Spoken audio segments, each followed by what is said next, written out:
Let's talk a little Oklahoma football. Big one coming up this weekend against Tulane. I've got Tyler McComas, host of The Rush, and you can find him here on YouTube. Find the Tyler McComas channel here where you're watching this now. Tyler, how you doing, man? Let's talk a little football.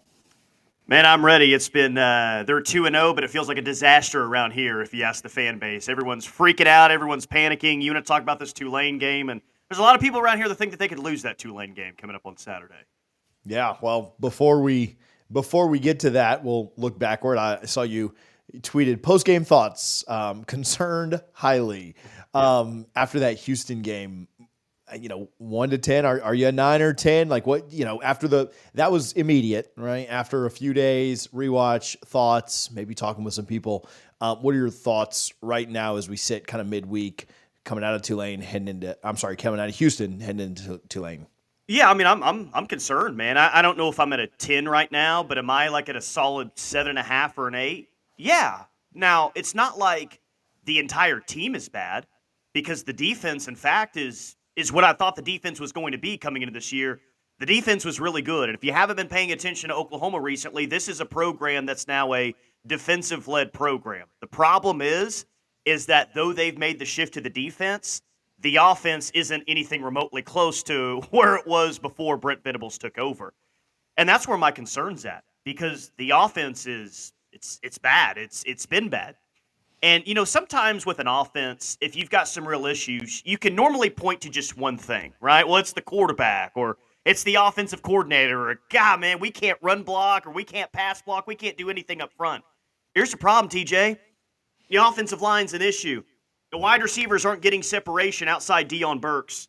The quarterback is being very hesitant right now, not making enough plays. I don't know if the OC is putting the offense. It is everything offensively right now. It's not just one thing. So the defense is good enough to get you to where you want to be. The offense had like one good drive against a Houston team that was down 27-0 to UNLV late in the game and was lucky to even score that touchdown. It's not a good Houston team. Houston was picked to finish second last in the Big 12. In no way is that going to be some surprise team after they leave Norman. They are not a good football team. So it's the offense performing very poorly, way too many three and outs. And look, man, I think OU fans are fine winning ugly. Again, you can win a lot of games with the defense that they have. That is a good defense. But if you're going to be a bad offense, if you're going to be an inefficient offense, you better at least put the better side of the ball in a good situation and win ugly. And Yeah. to me, that's the biggest issue of all. They are getting dominated in time of possession. They're trying to run a quick, hurry up offense, but then they're going three and out way too much, and the defense is right back on the field. So if you're going to be an offense that doesn't score very many points or generate very many yards, you better at least win the time of possession battle. You better at least put your defense in a good situation. And they haven't even done that throughout the first two games. So that side of the football defense, all good. I think that they can hold their own against just about every single SEC team this year. But this offense has to get better, and it has to get better in a hurry because you just completed your easiest two-game stretch of the entire season. You Yeah. will not have 2 weeks more manageable than Temple and Houston. You got a Tulane team that can absolutely beat you. Then you got Tennessee coming in, who looks like one of the better teams in the country right now. You got to go to Auburn. You got to play Texas. You got to play a South Carolina team that looks pretty good thus far. I mean, we all talked about going into the year. You've got one of the toughest schedules in the country, the most difficult schedule for OU in recent memory. So if it wasn't good against Temple and Houston, man, what's it going to be once you get into the thick of the schedule that's arriving in the next 2 weeks? Yeah. Oklahoma fans can probably see the signed football over one shoulder and the signed cleats over the other. Florida State feels the same way, right? Like, so I at least sympathize with you. Like, it's not one thing on offense; it's all the things on Yeah. offense. Now, maybe we feel a little bit worse because the defense is pretty bad too. But same idea on the schedule too. It was Georgia Tech and Boston College, and I think Brent Key has one of those programs going in the right direction. I think Bill O'Brien will be a good coach, but we play a lot better teams than those two coming up. And so, yeah, same. Hearing you talk about it, it's like, hey, is he talking about Oklahoma or is he talking about, my team at this point? So it's not one thing on offense, and you're completely right. But who gets the most attention, always, good or bad, is the quarterback. And so talk a little bit about Jackson Arnold and just kind of thoughts on, you mentioned a little bit hesitation and where he's at, but thoughts on, will he improve? Can he improve? What does that timeline look like? Like, are you expecting something to come sooner rather than later? Like, just thoughts on him in general right now. Man, he's a guy that when we go into the season, and he started the bowl game against Arizona in the Alamo Bowl, made some mistakes early on, but man, as the game really settled in, he started to play some pretty high-level football, started to make some high-level throws. You saw a lot of reasons why, this guy was a five-star. Of course, he's got all the natural talent you're looking for at quarterback. And I think that we've even seen small doses of that during the season as well. At least we saw it in the opener. A couple of throws he made against Temple, it's like, man, Dylan Gabriel was a really good quarterback for you last year, but Dylan Gabriel wasn't making some of those throws with pressure right in his face. He delivers a beautiful ball on the sideline, or he leads Deion Burks perfectly in for a touchdown. So just arm strength and just natural ability as a quarterback, he's fine. He's good, man. I mean, he's got all the tools. He was a five-star for a reason. They chose him over Dylan Gabriel this year for a reason, for that natural ability as a passer that he has. But he's a gunslinger, man. And he's not playing like a gunslinger. He's taking too long for some reads. He's being a little bit too hesitant sometimes. Like, we're wanting him to just kind of let her rip, man. Just let her rip down the field. And I know that can be a little bit dangerous at times, but it's better than I think what you're getting right now, which is way too hesitant and way too afraid to make a mistake. Can Jackson Arnold get better? Yeah, I think Jackson Arnold can get better, but he's going to have to. But I really wonder how much better can he get? What's the true ceiling of his season this year if the only receiver that he has is Deion Burks? Because outside of Burks, wide receivers aren't getting a whole lot of separation.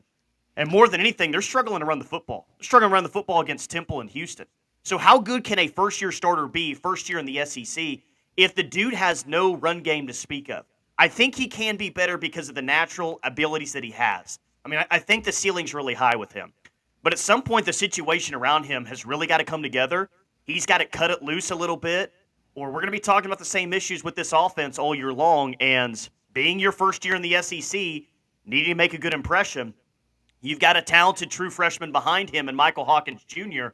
Who's to say at some point, if this offense continues to struggle, you don't throw in a true freshman with the high ceiling to say, maybe we can get some juice, maybe we can get a spark going with this offense. So I don't know if that's imminent this week. I mean, he's only started 3 games now. He's going into his 4th start, so it's probably way too early to even write off the guy as a quarterback. Situation's got to improve around him in a hurry, man. It really does. Yeah, you mentioned Tulane, and looking at them, I mean, for all intent and purposes, they probably should have beaten Kansas State, if not for the fumble 6. And even then they had a chance down there at the goal line, a play called back on an OPI. Like, man, they were right there. And again, without the fumble 6, I think they win that game against Kansas State. Now that's at home, as opposed to going into Norman. I do believe in football, and I actually just said this on another video. You're never quite as good as you were last week. You're never quite as bad as you were last week. That probably carries a little more weight in the NFL than college, but I do think there's some truth to it here in college too.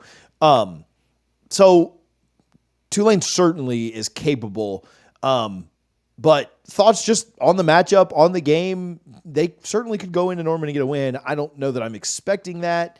I kind of wouldn't be surprised at all to see Oklahoma bounce back, but thoughts around them?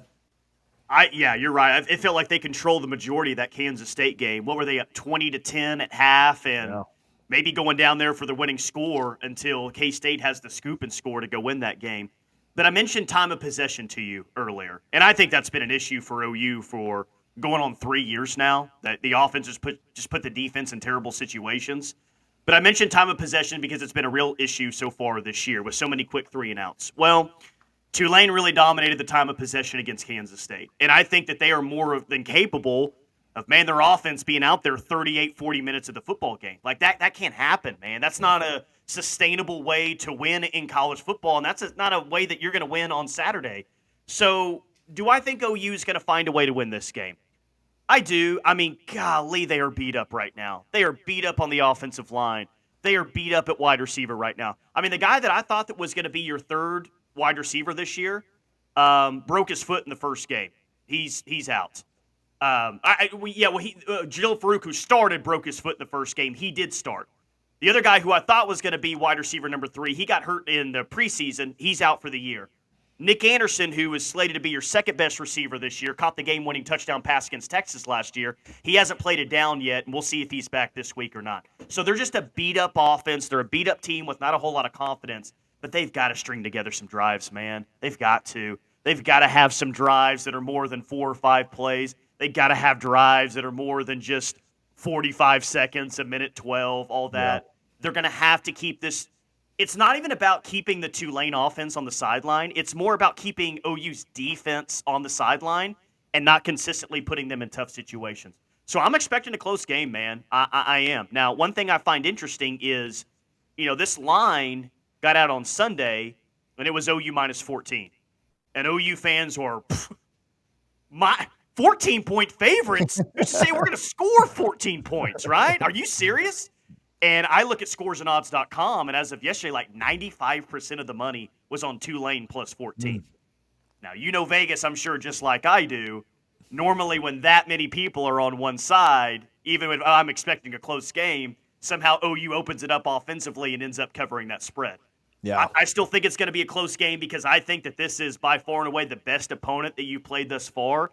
And if you can't run the ball against Houston and Temple, who's to say that you're going to be all that great running the ball against Tulane? I do think OU wins. I think they're 3-0 heading into that massive matchup against Tennessee. But TJ, I'm not sitting here in the middle of the week like just puffing my chest out confident that that's going to happen. Like OU's going to have to do some things that they haven't done the first 2 weeks to make that happen. Last week, Mensa threw for 342 yards. Now, I'd be pretty surprised, I guess, if OU's defense gave that up. Because of how strong they've been and how solid they are. But just, outside of the possibility, like you just mentioned, of just having to be on the field for 40 minutes of a 60-minute football game, you do have some, as troubling as the offense is, you do have some pretty good confidence, though, that they can probably limit Tulane, probably better than Kansas State did, last weekend. Yeah, I mean, that's the way that they're going to have to win this year, and that's the way that they're going to have to win Saturday. I mean, it's almost been like two ships passing in the night because you watch enough college football to know what OU's been, right? Like awesome offenses, but just crap defenses. And you go from one extreme to the exact other. At least that's what it's looked like so far this season. A really good defense, man. I think one of the better ones in the SEC, and an offense now that looks like it's one of the worst in the SEC. I mean, there's a lot of stats right now where they're, 112th, or I think they're 131st out of 133 teams in third down conversions right now. Like, that's where some of the numbers are currently at. But that defense, man, like forever, it was just, God, can we get a competent defense? If they had a competent defense with Baker Mayfield and Kyler Murray, they may win the national championship. They're not getting the big-time defensive line talent recruiting or backers or corners or safeties. They had an SEC Defensive Lineman of the Week this past week in their second week in the SEC. That was unimaginable 3 years ago. They've got Danny Stutzman, Florida kid, one of the best linebackers in all of college football. They've got two corners that are excellent. Billy Bowman is a safety. He could be a Thorpe Award winner this year. I mean, it's not just their starting 11. They've got some real depth behind. So yeah, like if I'm right about this defense, and I think I am right about this defense, they'll go hold a Tulane defense down that is, yes, pretty good, and their leading receiver is one of your former players in Mario Williams, who left OU and went to USC when Lincoln Riley went out west. So he's a good player, but I do have confidence that this OU defense can make it really, really difficult for Tulane. Not because of what they have in the back end, not because of just what they have at linebacker, but, man, for the first time in a while, you actually like what OU has on the defensive line. OU feels like one of those mid-2000s SEC teams. It's just great on defense. And now nobody in the SEC, Georgia maybe, plays defense anymore. But, just hopefully not a Les Miles LSU team. I can't do that.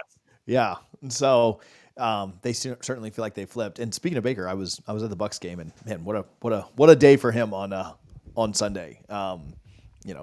I mean, he had the best day in the NFL, so a lot of fun seeing that. So, all right, you said you think OU gets it done. Do you have a score prediction? Do you have a kind of where you see this being low scoring? Where are you? I would probably say, like, I don't think OU is going to cover, which is probably more reason for, if you're out there, to take OU minus. I think it's 13.5 currently is what it is right now. Yeah. I'd probably go somewhere in the neighborhood of 24-14. Maybe they look a little bit better offensively. Maybe they do some different things. Maybe hit on some big play. Like they haven't hit on big plays either. I thought if nothing else going into the year, like my biggest question marks were on the offense going into the year. To be fair, now I'm still shocked about what's happened through the first 2 weeks. I thought if nothing else they would hit on big plays. They're not even hit on big plays right now. So for whatever reason, against the best team that they played, I guess they're going to hit on a couple of more big plays than they have already this season. OU wins 24-14, and going to have a lot of people nervous around here for Josh Heupel's return to Norman, Oklahoma. But I think OU wins by 10. Must see TV when he gets back. But yeah, I tend to think that they end up winning. I'd probably take Tulane to the points, which means they'll win by which means Oklahoma will win by 17. On a backdoor late pick six or something stupid to really screw me over. So, Tyler, where can folks find you and where can they follow more of your work? Yeah, just Tyler McComas, last name spelled MCCOMAS on YouTube. For the Florida State fans out there, I actually do a ton of college softball content. It's big around here. I don't know if you heard. Florida State's got a program that we really, really respect as well. Love us some Lonnie Alameda, man. Love some Lonnie Alameda. Sydney Sherrill from right up the road in Moore, Oklahoma. She's playing here locally. So I actually do a lot of OU softball, a lot of college softball content as well, a lot of college football content too. But, I've talked about this a lot to the Florida State fans out there. OU fans don't dislike Florida State. In fact, it's actually kind of like, we might like them a little bit. They hate Miami. We certainly hate Miami. God, do we hate Miami around here. Hate Florida around here as well. And we don't really have a lot of reasons to hate Florida State. So maybe at some point that changes. I don't know. But for right now, if it's like, hey, if there's a Florida team, if there's a school in the state of Florida we can get down with, it's Florida State. They care about softball too. They're good in that. They hate Miami too, which is really the main thing here. So I can get down with FSU fans. I like it when the Noles are doing well. Yeah, we had fun. We had fun at the well, I guess it was the Cheez-It the last year of that, but now the Pop-Tart Bowl. We had fun with OU fans out there, and everybody was kind of relaxed and had a good time. So, man, Tyler, I appreciate you a ton for hanging out. You guys go check him out. We'll link everything in the description, and man, we'll talk to you soon. Good luck this week.